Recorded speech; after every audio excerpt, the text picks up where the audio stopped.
Muchas gracias. ¿No hay cuenta, secretaria? Presidente, no hay cuenta. Corresponde a continuación conocer el oficio del Presidente de la República con el que requiere el acuerdo del Senado para nombrar como integrante del Consejo de Alta Dirección Pública a la señora Bettina Horst von Taden y María Martin Meyer por un periodo de 6 años según el boletín 2285-05. A este efecto está invitado el ministro don Giorgio Jackson y el director nacional de Servicio Civil y Presidencia Felipe Melo, más las postulantes, no sé si es así, Bettina Horst y María Pía Martín, que ahí están presentes. Muy buenas tardes, se les saluda a doña Bettina y doña María Pía. Se saluda igualmente a don Felipe Melo, director de registros del Servicio Civil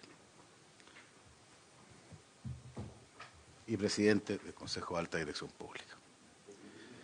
Don Felipe, parte usted, va a hacer una presentación, entiendo, si me lo planteó respecto de las postulantes, o prefiere que primero... No, yo prefiero procedimentalmente que usted haga una exposición de los fundamentos y de las razones. Muchas gracias. ¿Me puedo sacar esto para hablar? Sí. Muchas gracias, presidente.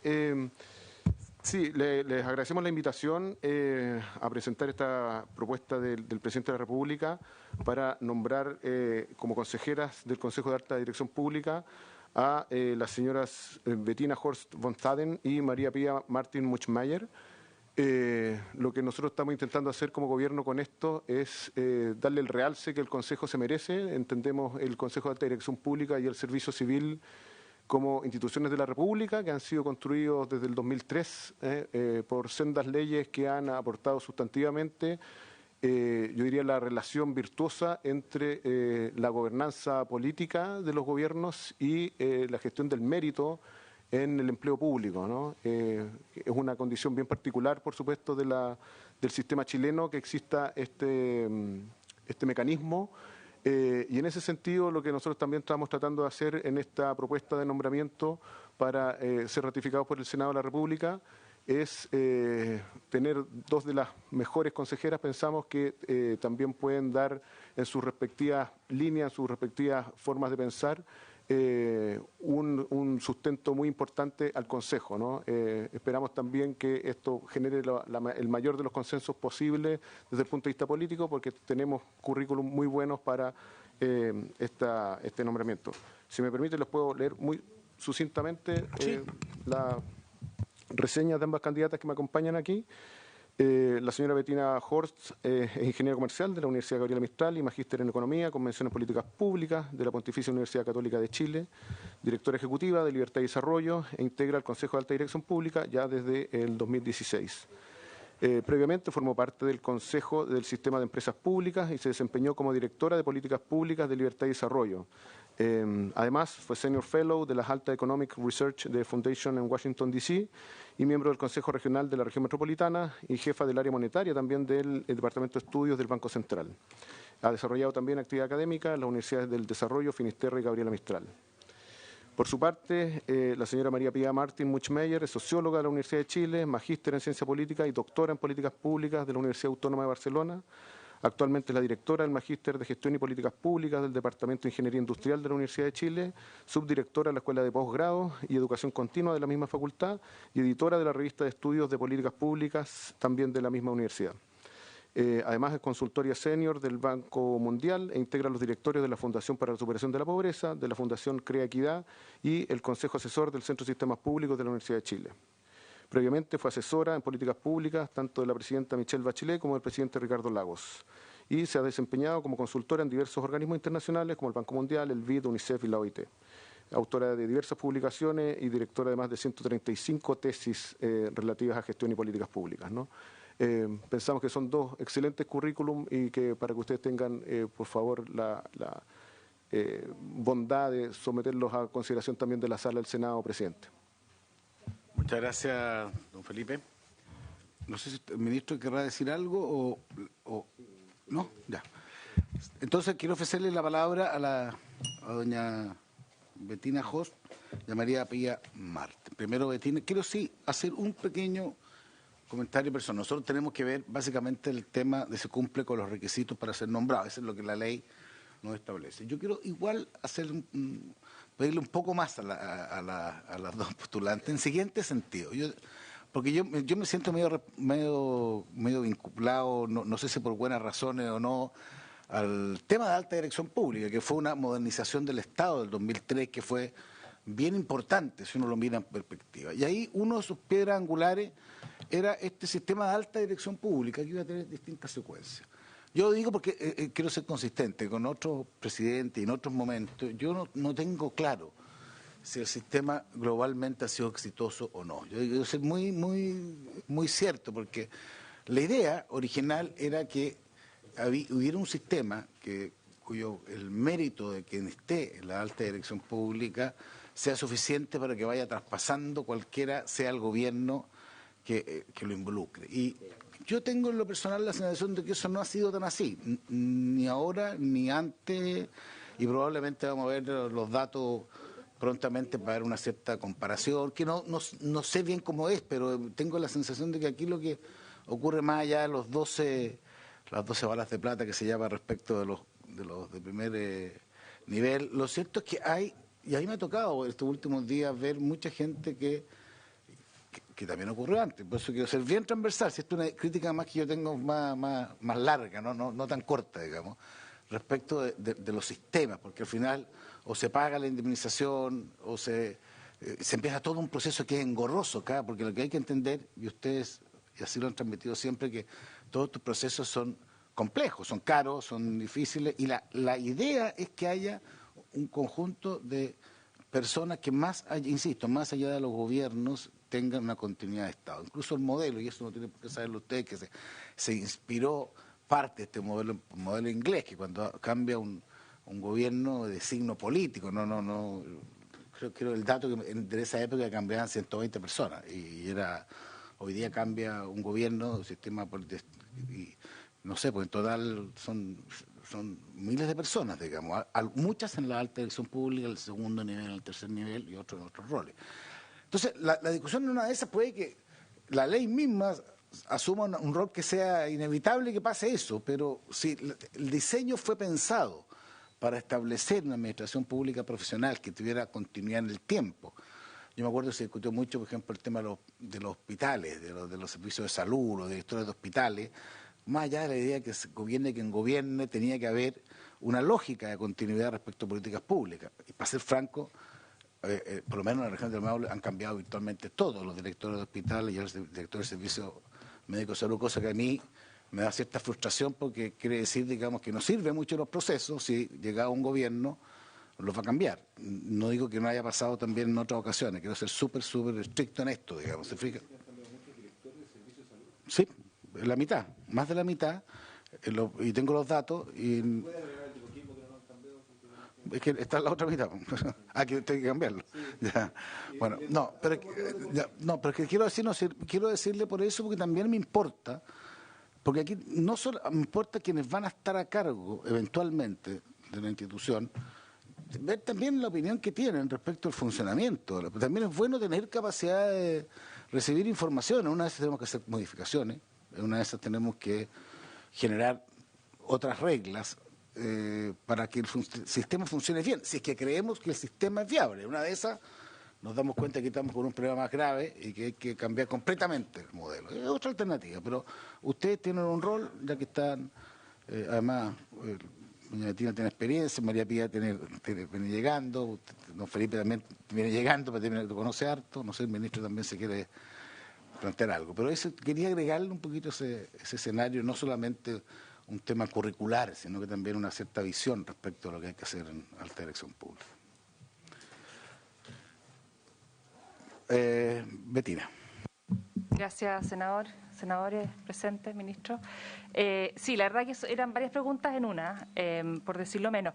La verdad que, bueno, nosotros, el Consejo tiene ciertas atribuciones que están acotadas, que están limitadas, y sin duda todo lo que sea un proceso de modernización y de cambio y de reevaluar el sistema desde que se instaló hasta la fecha, si bien dentro del Consejo en el pasado, bueno, yo ya llevo 6 años, la verdad que tengo algo de experiencia con 2 cambios de gobierno ya, de cómo funciona el sistema ante cada cambio de gobierno. Sin duda que yo creo que a esta altura, después de ya casi 20 años del sistema, vale la pena una revisión, una reflexión en profundidad.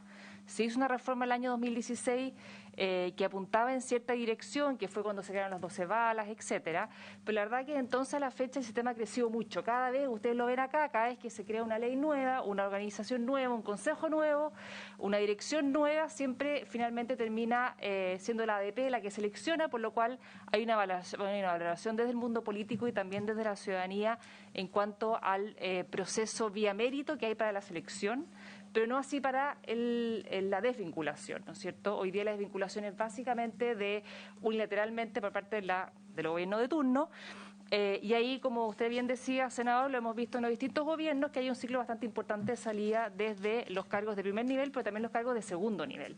Cargos que cuando se implementó este sistema, se separaron los cargos más políticos de aquellos que son de ejecución de políticas públicas definidas a nivel político, y uno esperaba que con eso le daba más permanencia en el tiempo, pero la verdad que no hemos dado cuenta, y la experiencia sí lo dice, como usted bien decía, en el caso de los servicios de salud, en el caso de los Serviu, que son cargos que uno considera desde afuera lo menos bastante técnicos, ¿no es cierto?, y que debería ser transversal a los gobiernos de turno. Pareciera ser que sí el peso de la confianza es importante para efectos de mantener los cargos, y también lo que vemos, y lo que yo he visto en lo personal, dado que me ha tocado 2 cambios de gobierno, es que los que salen vuelven a entrar. Esto es una cosa como redonda, ¿no es cierto? Los que están arriba después están abajo, después están arriba. Entonces, yo creo que sin duda acá no necesariamente la ADP, los cargos de primer nivel han sido cargos que efectivamente sean la culminación de una carrera de funcionario y de desempeño en el sector público, sino es que más bien también son cargos que van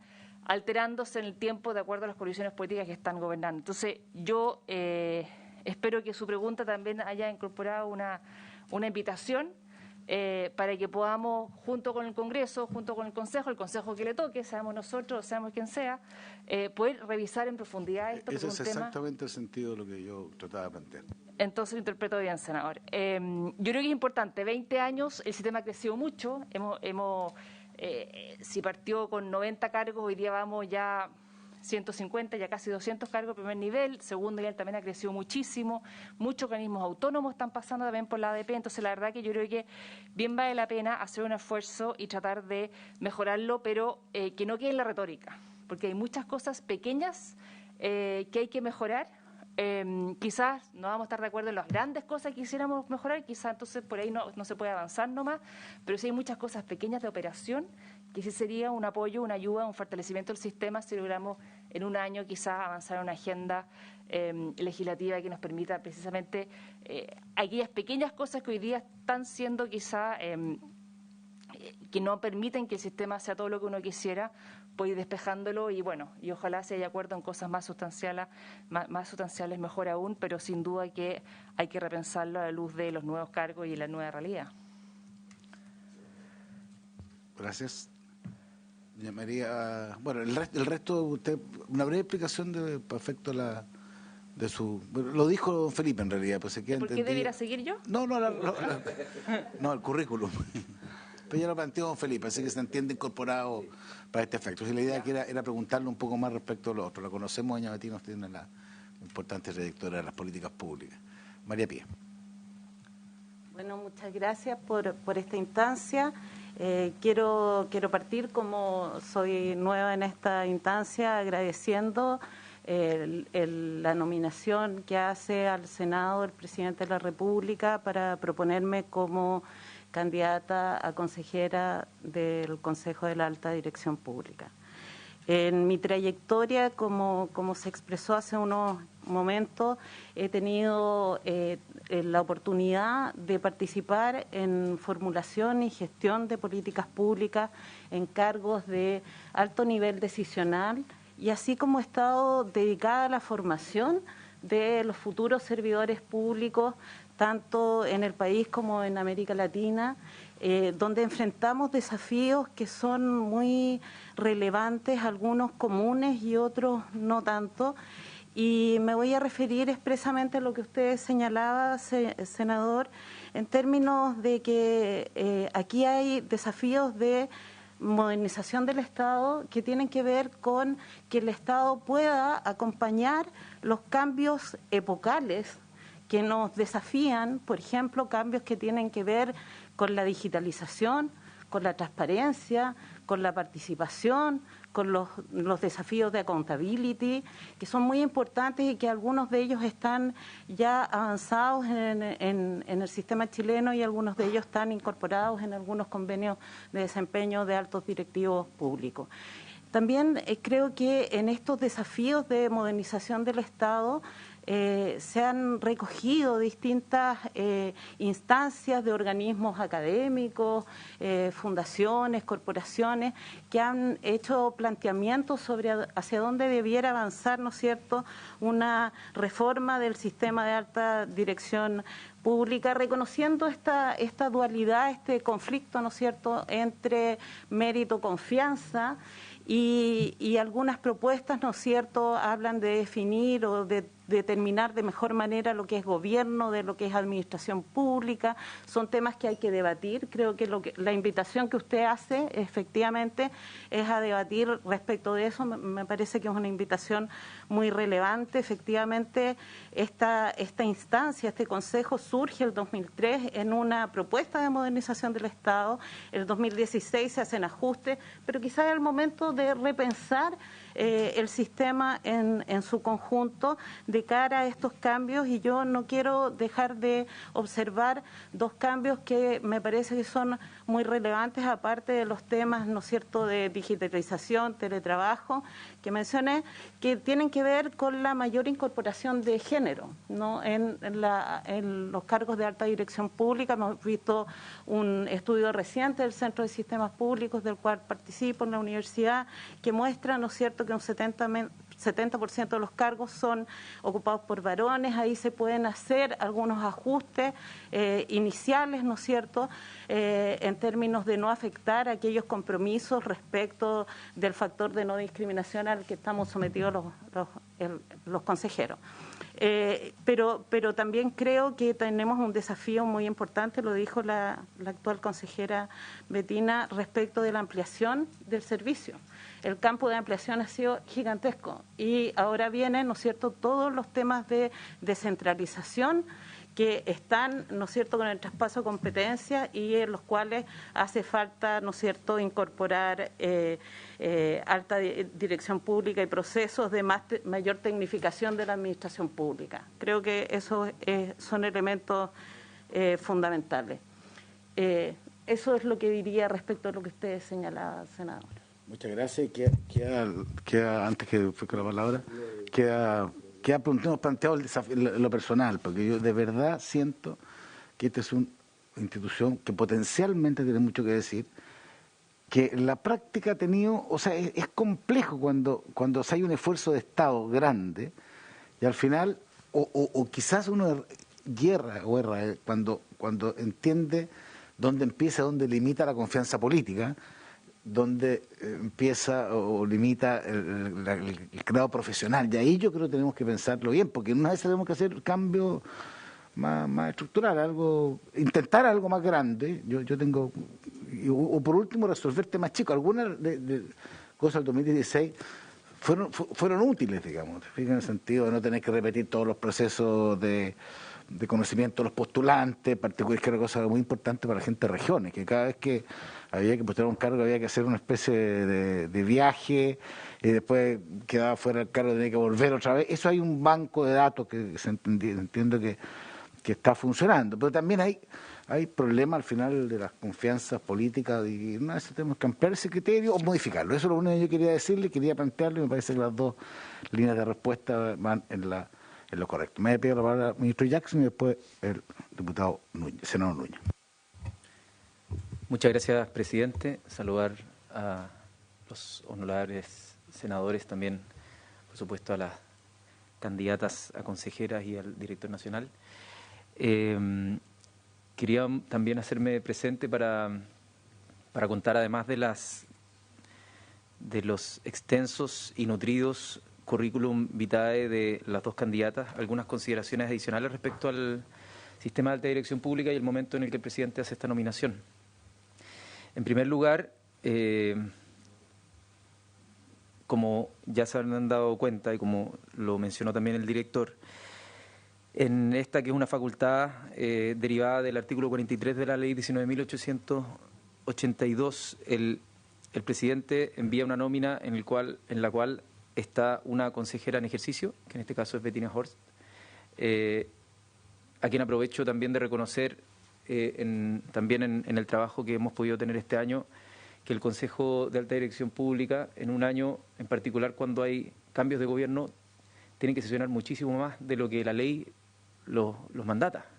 Y por lo tanto reconocer ahí también el esfuerzo transversal que se ha hecho para poder mantener los servicios, ojalá con un nivel de frecuencia de sesiones que excede lo que tienen mandato, y por lo tanto había una voluntad muy buena y muy transversal para poder facilitar la continuidad de los distintos servicios públicos cuando hay cambios o términos anticipados en los distintos contratos, y al mismo tiempo transmitir el compromiso que tiene el presidente Gabriel Boric con el fortalecimiento de sistemas que permitan dar garantía en los servicios públicos, que van a ser con competencias, por un lado, o sea, que se van a tener las competencias, y que al mismo tiempo puedan perdurar en el tiempo, o sea, el principio de continuidad también de la función pública.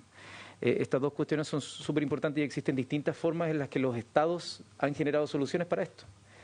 Han habido países que han construido un sistema de administración pública muy robusto desde la base, y que en general los concursos o las promociones son más bien internas, y por lo tanto es un sistema que tiene pro y contra. Todos estos sistemas tienen pro y contra, pero que es más de la función pública. Acá en Chile en un momento se tomó la definición de adoptar un modelo que también capta personas desde fuera y los inserta en la alta dirección pública, aprovechando las experiencias que puedan tener, por ejemplo, tanto en el mundo público como en el privado.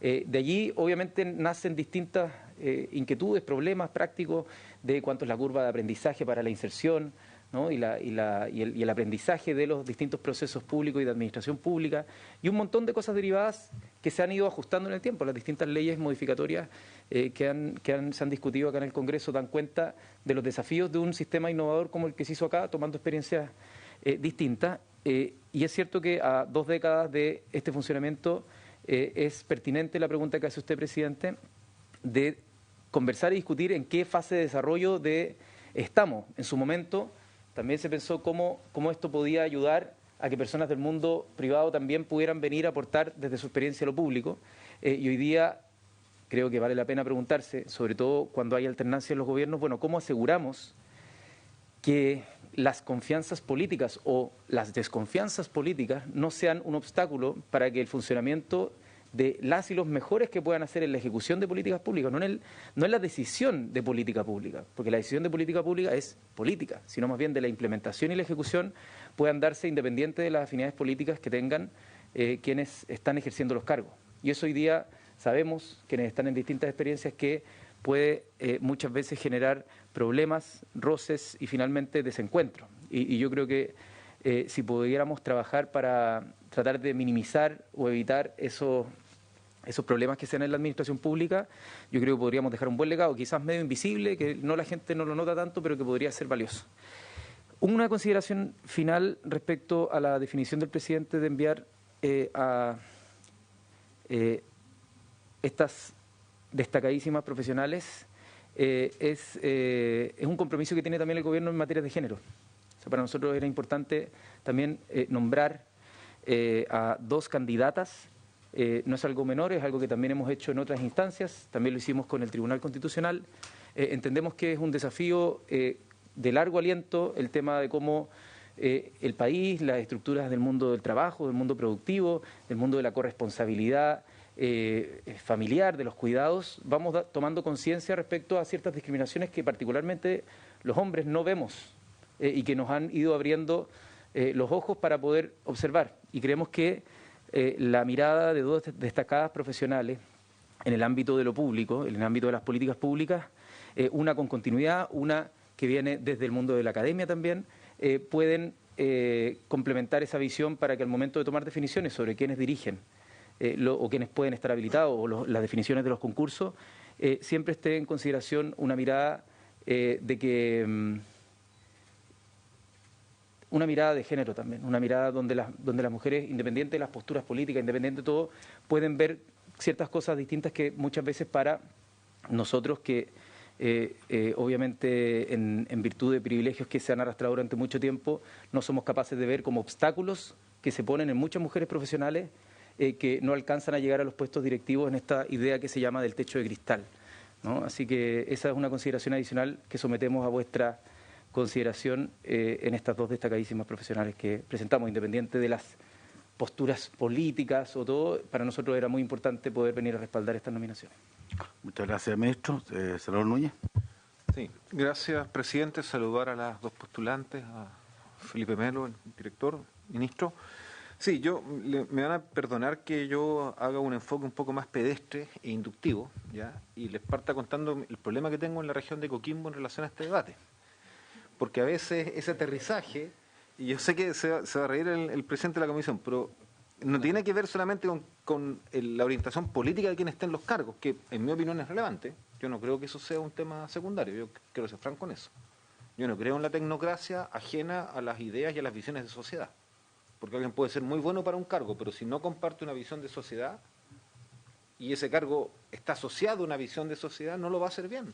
O lo va a hacer muy bien, pero en un sentido contrario. Entonces creo que eso tenemos que discutirlo. Y sobre eso habrán distintas miradas. Pero yo tengo un problema aún más pedestre, presidente. ¿Y sabe cuál es el problema que tengo? Que en la región de Coquimbo tenemos varios directores provisorios que yo no sé la identidad política que tienen, que han entrado casi porque salió el titular, había renunciado incluso antes del cambio de gobierno, esto viene de antes, y el provisorio, cuando uno le pide que tome acciones, muchas veces no lo hace, porque no se siente empoderado, no se siente con las atribuciones. Yo les quiero contar una sola experiencia que me pasó hace 3 semanas atrás. Una huelga en un colegio particular subvencionado, me hicieron denuncias los alumnos, los profesores que estaban en huelga, los apoderados, y yo le pedí al director de la Superintendencia de Educación que fuera a fiscalizar, solo eso. Y no había titular, me dieron con un subrogante, hablé con una persona y cuando se habla con esa persona me dice, no, es que yo no estoy a cargo. Entonces, bueno, pero llamo a la Seremi y me dije, no, si eres el titular. Entonces era un subrogante que no quería asumir porque era un funcionario de carrera que le cayó el cargo. Entonces, claro, yo no lo quiero, como se dice, digamos, entre comillas, ver en negativo a la persona, pero lo que quiero decir es que nosotros tenemos hoy día en la región de Coquimbo muchos subrogantes que están ejerciendo cargo y que al ser subrogantes no se sienten con la atribución de ejercer en propiedad el cargo. Eso nos pasa en el servicio de salud, que tenemos un subrogante, que no quiere estar ahí, que quiere volver a dirigir el hospital de Coquimbo, pero que está ahí porque no había otro. Nos pasa en la Superintendencia de Educación, y cuando yo pregunté me dijeron, no, es que esto está trabado porque la alta dirección pública está, muy, como se ha explicado el ministro, digamos, está muy saturada de tareas, el cambio de gobierno implica cambio de cargo y por lo tanto no ha podido hacer los concursos. Yo ni siquiera estoy diciendo que va a ser alguien afín a mi pensamiento político, o no sé si va a ser de la ideología del gobierno, entre comillas. Puede no serlo porque el concurso es bien, digamos, tiene hartas, como se dice, procesos que dan expertise a quien esté ahí. Pero yo tengo esa preocupación, Felipe, director, necesitamos agilizar. Yo entiendo que están agobiados, pero aquí el presidente de la comisión planteaba que si hay que revisar temas de funcionamiento administrativo o hacer cambios en ese proceso que le den más velocidad en estos periodos especiales, por favor, o sea, para nosotros es una prioridad y es un problema. Y le digo que ahí sí lo miramos con una gran cuota de centralismo, porque tal vez en Santiago no pasa lo mismo. Entonces, a nosotros nos entra a preocupar el tema y para mí, presidente, es una cosa que yo quería aprovechar de comentar. Y ahí entiendo que tiene que ver esto, que el Consejo tiene una cantidad por ley de reuniones fijas, que si hay que hacer más, al parecer eso no es tan ágil como uno quisiera. Yo ahí no quiero emitir un juicio ni una opinión, pero me preocupa ese tema, me gustaría que me lo explicaran. Porque eso es lo que cuando yo pregunté a mí me comentaron. Y quería decir 2 cosas más respecto a un aspecto de forma. Entiendo que los 2 nombres se votarían en conjunto, como fueron otras de las nominaciones. Sí, ya, perfecto. Esa era la principal inquietud, presidente, que quería comentar. Gracias. Senador Lago.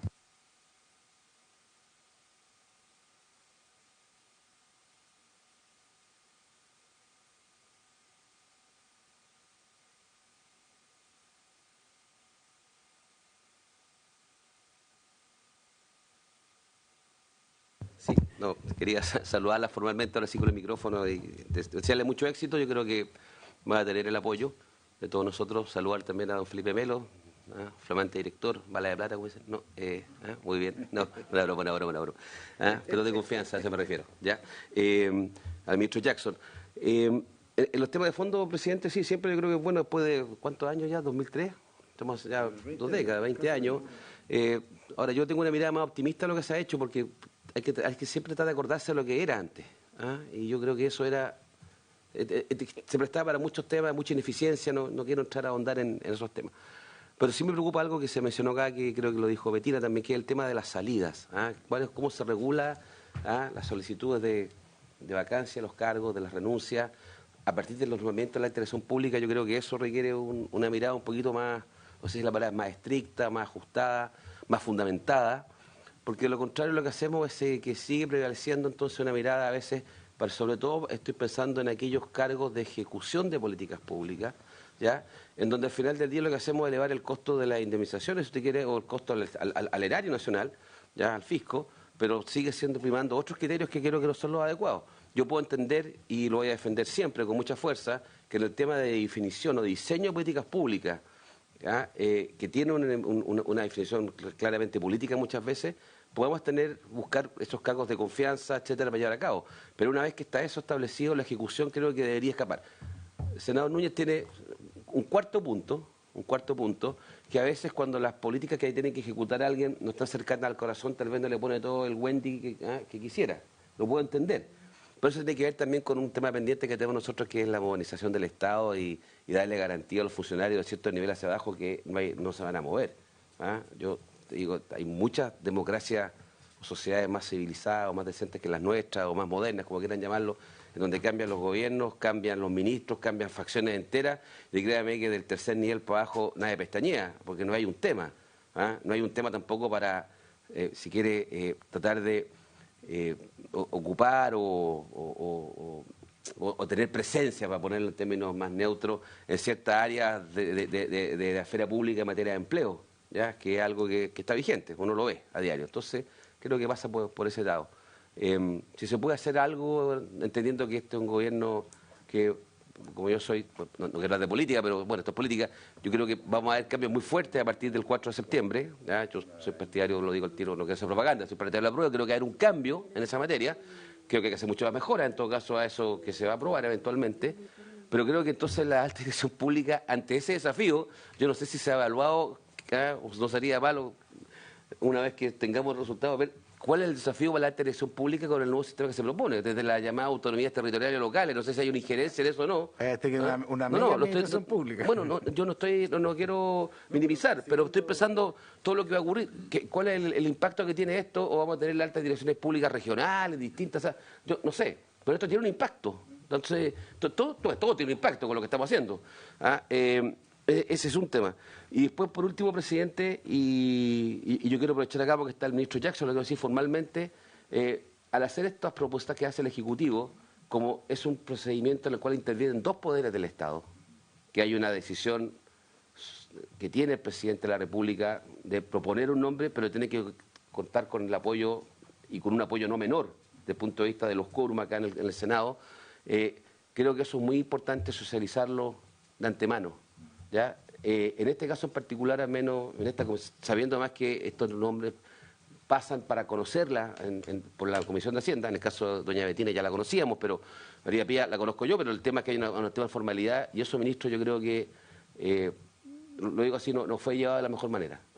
Se lo digo porque incluso en la bancada nuestra se planteó este tema ayer, yo lo quiero decir, porque al margen de los currículums que están impecables y van a ser apoyados, por lo menos yo no tengo ninguna duda en eso, en mi caso y varios de mi bancada, espero que sí sea así, creo que hay que afinar un poco más eso, lo digo con mucho, no sé si lo puedo decir de mejor manera, más tranquila que esa, ¿no? ¿Salió bien?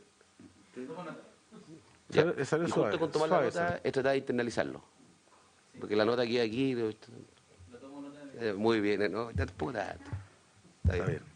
Oye, más allá de las notas de los mensajes bien planteados, yo quiero sugerir, porque para dar un curso, mire, la alta administración pública tiene que dar cuenta todos los años a esta comisión, pero por la pandemia esto se suspendió el año 2019, según me dice la secretaria. O sea, el 20 y el 21 no se hizo, porque había una razón, no solamente la de PEA, hubo varias instituciones que era imposible hacerlo y era complicado. Pero a pesar que en mayo yo quiero convocarlos para ojalá agosto, septiembre máximo, para que tengamos una reunión, porque yo creo que son temas bien importantes, porque aquí podemos estar discutiendo cosas que están en la línea o cosas copernicanamente distintas. Lo que plantea el senador Núñez puede ser otra visión de la medida, que está bien, yo no la discuto. Yo soy más bien partidario de buscar sistemas donde haya una profesionalización, en donde haya cargos, obviamente que son de naturaleza política, los CDM son políticos, los delegados presidenciales son políticos, los ministros, los subsecretarios, y toda una estructura que per se tiene que ser así, pero no, yo tiendo a pensar que un Estado mejor formulado es aquella en donde los niveles profesionales tienen capacidades de conducir políticas públicas en sentidos, digamos, nacionales. Por ejemplo, para mí el caso, los directores de hospitales es un buen caso, digamos, porque ahí uno tiene que ver con el tema de la salud, o los directores educacionales. Y a mí lo que no me gustaría es que cambie un gobierno y que la salud sea, o no sé cuántos cargos, nombra la alta dirección pública, todo esto, entre todos los que nombra. 5.000. Es un buen punto. No me gustaría que cambie un gobierno y 5.000 personas que son, además, es un activo muy importante para un Estado, digamos. Son personas que conocen, que saben, que han tenido experiencia, entonces hay que buscar los medios, los justos. Eso no quiere decir de que no puede haber, que tenga que haber una inmovilidad total. Por eso el sistema buscó esa armonía. A 20 años me parece súper razonable, así que, don Felipe, lo vamos a convocar. Y ojalá también, no solamente para una especie de rendición de cuentas de lo que se hizo, sino que también en conjunto con las personas con los consejeros, poder diseñar ideas o puntos que discutamos, hacer mesas de trabajo para tratar de hacer un mejor esquema. Eso me parece que es sano, es bueno y creo que es una lección que todos tenemos que aprender. Dicho eso, yo quiero, porque tenemos además otro tema en la tabla, digamos, quiero solicitar los señores senadores, digamos, la declaración de que tanto doña Betina como doña María Pía, y por lo que se ha planteado, reúnen los requisitos para ser nombrados en los cargos de alta dirección pública. ¿Si les parece? Aprobado. Muchas gracias, doña Betina, María Pía, Felipe y don Giorgio.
Quiero saludar a continuación tenemos que ver el proyecto de ley que autoriza a los prestadores de salud para efectuar atenciones mediante telemedicina. Este es un proyecto que se ha solicitado verse hace algún tiempo acá por distintos senadores, pero a nosotros nos pareció importante, como este es un proyecto que viene desde un tiempo, ver la opinión que podía tener la Superintendencia y FONASA respecto al contenido de este proyecto. Y por eso que le hemos dado un espacio para que ustedes pudieran hacer sus formulaciones, si les parece bien o si hay puntos que habría que en algún punto enmendar. No sé, que están invitados especialmente el director de FONASA, don Camilo Cid, el superintendente y ex parlamentario y muy querido en este Congreso, don Víctor Torres, de la Superintendencia de Salud. Y aquí decía además que iba a venir del Ministerio de Salud don Patricio Wall del Ministerio, pero entiendo que no está presente, ¿no? Ah, perdón. Pues este día son. Ya, estamos un poquito apretados por el tiempo. No sé cómo lo van a... ¿Quién va a empezar?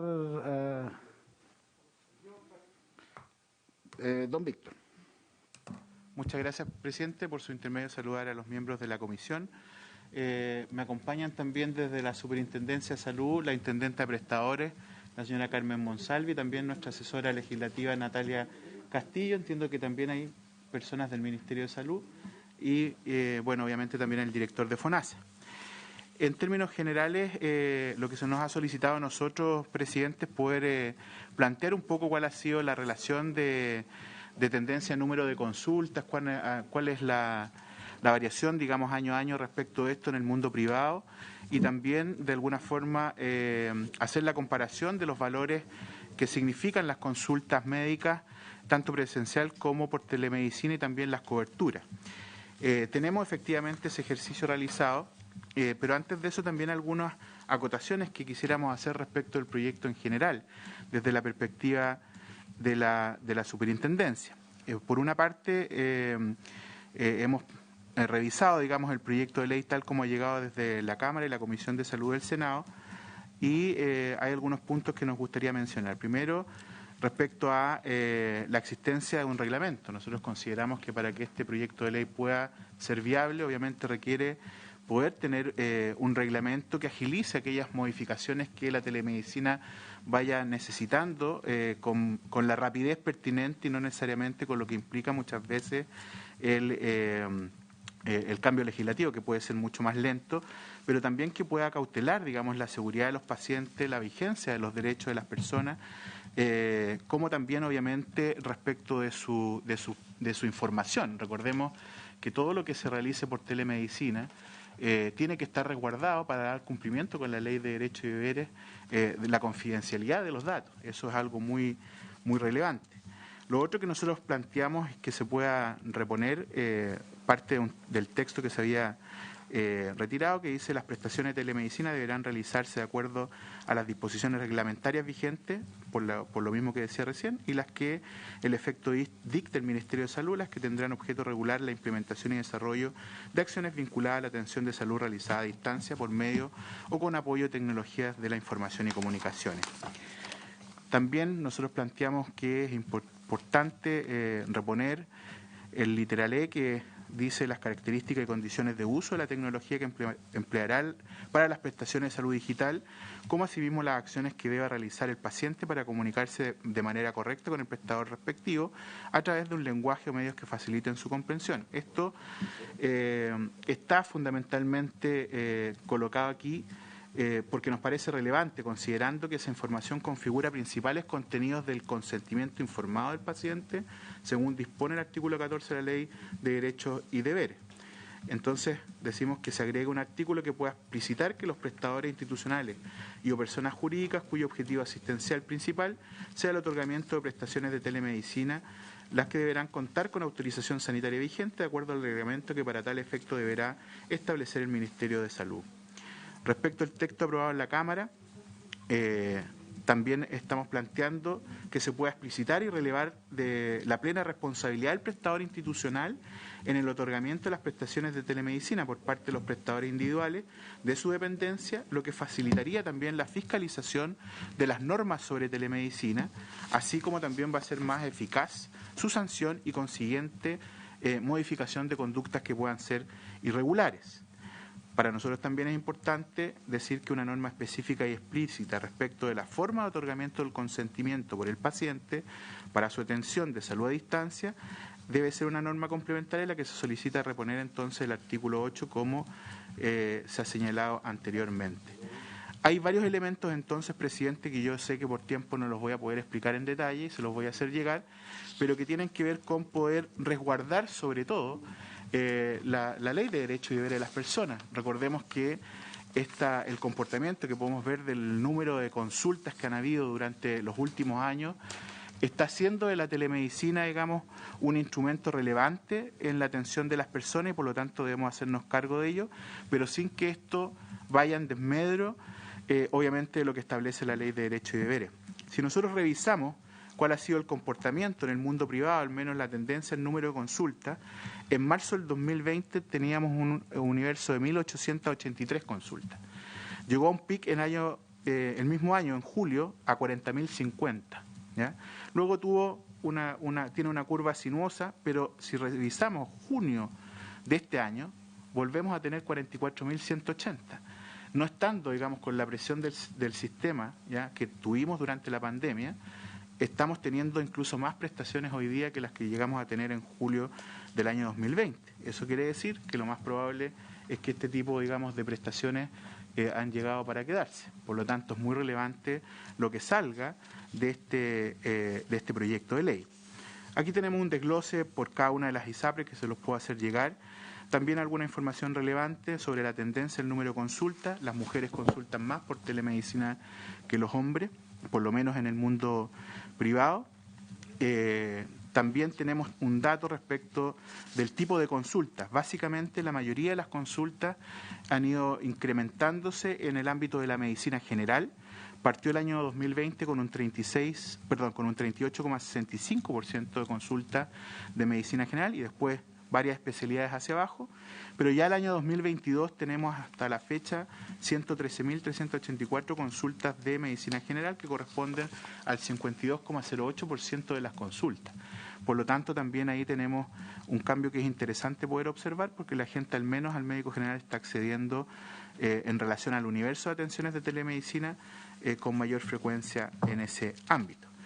En términos gruesos, los valores, nosotros hemos podido percibir que en promedio la cobertura del sistema privado de salud está en torno al 75% del valor del arancel, ya por telemedicina, a diferencia del 65% en el ámbito presencial. Pero el costo, si consideramos medicina general, que decíamos que era la de mayor frecuencia, un valor consulta promedio de medicina general está en torno a 25.500 pesos y en telemedicina 16.169. Por lo tanto, es un costo menor, a propósito también que los gastos que deben incurrir seguramente los prestadores son menos, porque estamos hablando del uso de tecnología. Con todos estos antecedentes, presidente, a nuestro juicio, evidentemente, este es un proyecto que apunta en la dirección correcta. Sin embargo, nos parece relevante levantar estos puntos porque creemos que tienen que ser incluidos en el debate y obviamente en la legislación. Muchas gracias, don Víctor. Bien importante lo que dice. Le pongo la palabra muy brevemente. En todo caso, le pido que nos mande esa minuta para esta sesión. Don Camilo. Bueno, buenas tardes, señor presidente. Buenas tardes, senadores. Bueno, para el FONASA es muy importante este tipo de atención. Yo quería comentarles que las primeras atenciones de este tipo partieron en el año 2009. En el año 2016 ya se aperturaron bastantes prestaciones en el ámbito del GES, en la modalidad de atención institucional del FONASA, ¿no? Había una experiencia previa que sirvió de mucho, obviamente, para cuando vino la explosión de este sistema de atención, ¿cierto?, con la pandemia. En el año 2020 y 2021, entonces, se abrieron muchos más códigos, tanto en la modalidad de atención institucional como ahora en la modalidad de libre elección. alcanzando cerca de 80 tipos de prestaciones que podían ser utilizadas de esta manera, ¿no? Lo que ha ocurrido es que ellos pasó, ¿cierto?, poniéndose al día respecto a una necesidad de los pacientes, pero con una ausencia de regulaciones que son importantes. Entonces, se ha determinado que a partir de septiembre del año 2022, en la modalidad de libre elección, no se sigan abriendo prestaciones de este tipo hasta que regularicemos ciertas cuestiones, ¿no? Y lo que se quiere regularizar es básicamente lo que tiene que ver con la tecnología que se utiliza, ¿no? No es lo mismo que se utilice un sistema Zoom o un sistema, qué sé yo, Teams o un WhatsApp, ¿no? En una consulta de este tipo. Y entonces es necesario exigir ciertos estándares de este tipo de plataforma. Y también el tema de ciertos estándares clínicos o médicos respecto de los protocolos que se usan cuando se utilizan este tipo de prestaciones. Entonces, en la medida que eso pueda actualizarse, nosotros, por supuesto, valoramos este tipo de iniciativas, pero con esas salvedades. Ahora, en concreto, en el articulado que aquí se propone, hay algunas cuestiones que son complejas, como por ejemplo, en ciertas partes hay alusión a las modalidades de atención, se menciona al FONASA, y en realidad el artículo se refiere a la modalidad de atención de telemedicina o presencial, pero eso puede confundirse con las modalidades de atención del FONASA, ¿no? Entonces ahí hay una recomendación, yo voy a dejar la presentación como para una redacción alternativa que tienda a no confundir este aspecto, ¿no?